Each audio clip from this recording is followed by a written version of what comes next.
You're watching Bipolar in Focus. I'm Jane Pauley. Sadly, it's not uncommon for people in depressive or manic states to damage intimate relationships. An often difficult but healing aspect of recovery can be to make amends to loved ones. It's a complex and delicate process. Dr. Robert Leahy is the director of the American Institute for Cognitive Therapy, and thank you for joining us. Making amends is not just good advice. This is therapy. That's right.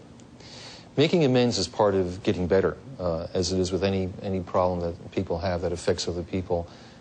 Being willing to say to somebody, here's the problem I have. I'd like you to understand it. I hope you can forgive me.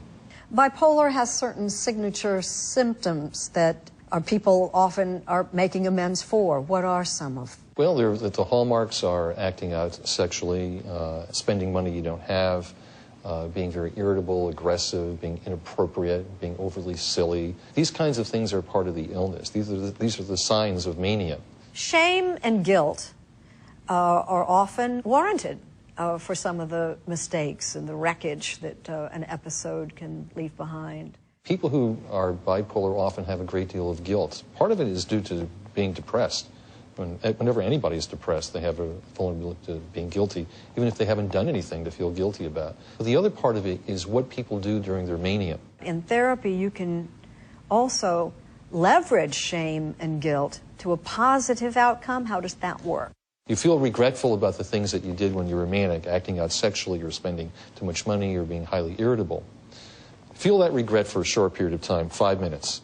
Now, how do we turn that regret into a learning curve? What did you learn from that experience that you can make use of in the future? How is that going to motivate you to make sure you take your medication, that you catch your mania or your depression unraveling, and so that you can get the help that you need early? Turn your regret into learning, into motivation. Making amends includes asking forgiveness. And what if the person you're asking forgiveness declines to give it? Well, maybe you have to forgive them for not forgiving you. And part of it is understanding that some people don't understand bipolar yet. Maybe they'll forgive you later.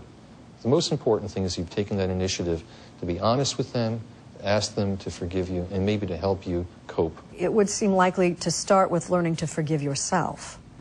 That's right. You need to forgive yourself because you didn't decide to have bipolar disorder. It's something you were born with. It happened to you. Forgiving yourself helps you actually get better. It helps you cope. It helps you say, okay, given that I have bipolar disorder, what can I do to make things better in the future? Dr. Leahy, thank you again. Thanks, Jane. And thank you for joining us on Bipolar in Focus.